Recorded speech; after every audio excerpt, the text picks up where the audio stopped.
Peace, my name is Teray and I'm one of the hosts of the Knowledge Yourself radio show, and this is one of our plus builds. And I'm just adding on to one of our broadcasts that was featured on March the 24th, 2013, where we talked about the harmful agents in food as well as fluoride in our water supply and our drinking water and toothpaste. So I have in front of me an article that was featured in the Los Angeles Times on May the 19th, 2013, which talks a little bit about the debate that's taking place in Portland about whether or not the water supply should be fluoridated or not. So here is the article right here. You can read this article in its entirety on latimes.com if you want to get all of the information that I'm sharing with you today.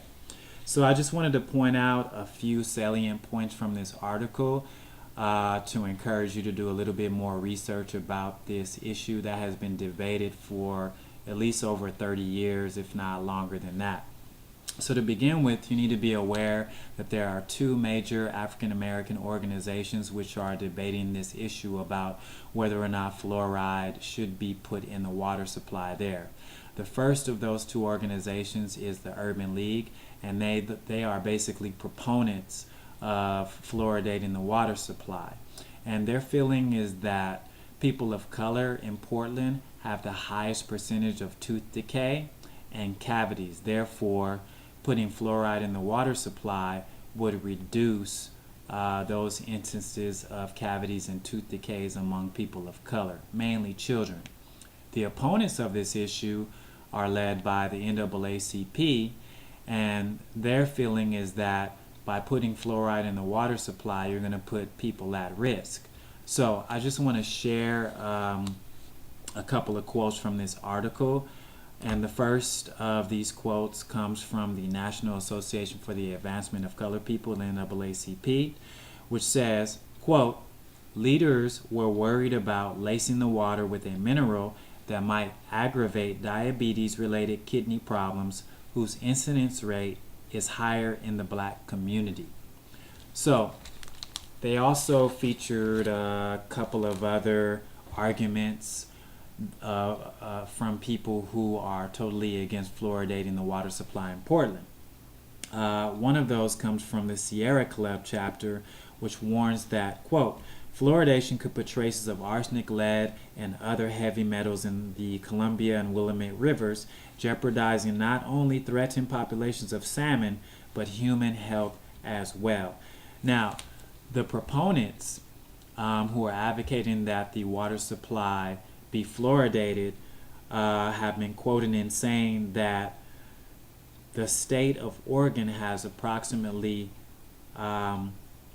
35% of the state's children suffering from untreated tooth decay as of 2007, which is why they're hotly debating this issue now. There are at least two more opponents of fluoridating the water supply in Portland that are featured in this article. One of those two is the former chief of the American Cancer Society in Oregon, and his name is Rick North. And through his research, he said, quote, he learned that it had been linked at some dosages to cancer, thyroid disease, diabetes, and other ailments. So basically, his feeling is that based on science, it's not a good idea to fluoridate the water supply. In addition to that, another opponent by the name of Kelly Barnes, who's a physical therapist and spokeswoman for Clean Water Portland, said this about fluoridating the water supply and the harmful effects. It says here, quote, "If you go to the CDC website, 43% of their fluoride samples have arsenic, 2% have lead." So these are just some of the issues that have come up during this debate about whether or not they're going to fluoridate the water supply in Portland. Kind of sounds like a stalemate. Now, what we always do on our show is we encourage our viewers slash listeners to do their own research. So I'm asking that you take some time to look into this. Again, don't take anything on face value. The first site that you can look at is put out through the National Center for Chronic Disease Prevention on apps.nccd.cdc.gov. And what you're going to find is a section on that website titled My Water's Fluoride. And this is a really helpful database because what you can do is you can click on one of the states featured on this interactive map, and you can look at how much fluoride is put in your state's water supply.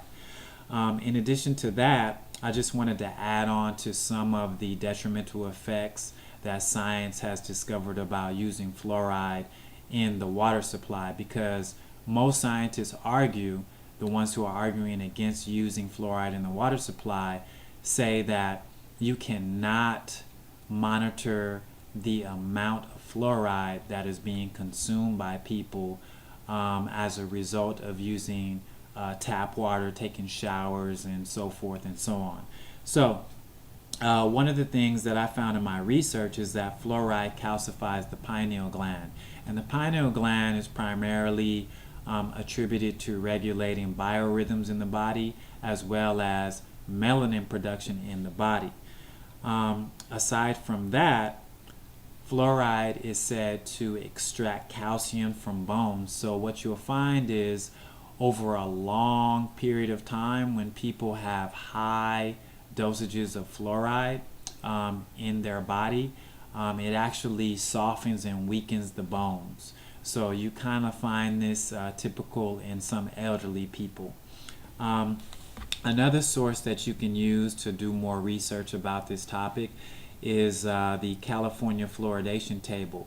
And on that table they have this interesting notation, and this notation is next to the amount of fluoride that's being used in different places in California in the water supply. So this particular notation is H2SiF6, and it's translated as hexafluorosilicic acid. Again, that's hexafluorosilicic acid. And what this is they kind of use this as a spray to concentrate fluoride when they're treating the water supply with fluoride. And apparently this is cost effective and it's the most efficient way to put fluoride in the water supply. But if you do your research, you can go look on a website titled sciencelab.com, and you can get a little bit more information about what this agent actually can do if you're exposed to it. So on the sciencelab.com website, they have it fluorosilicic acid.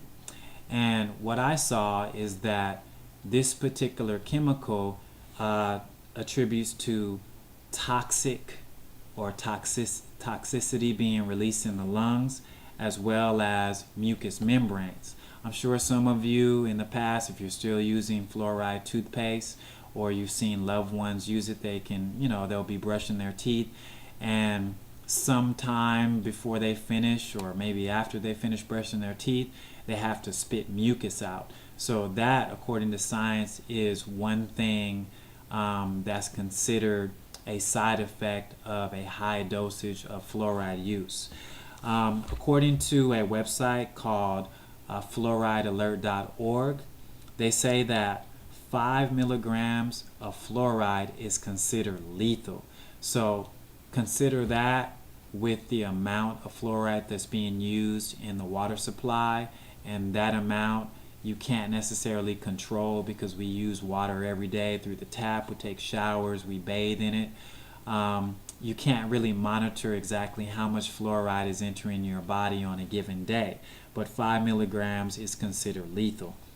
One of the solutions in terms of how you can prevent high amounts of fluoride being used in your daily consumption, number one would be to drink alkaline water. You can go to a treatment center and ask for alkaline water, because generally alkaline water is not treated with fluoride. Of course, you always have to double check these things, but generally it's fluoride free. In addition to that, you should also use fluoride-free toothpaste. There are several out on the market. This would be one of them that I would say is a really good, toothpaste to use, which is fluoride-free. And aside from that, of course, constantly inform yourself and stay up to date with any type of issues, especially when it comes to consuming food or water.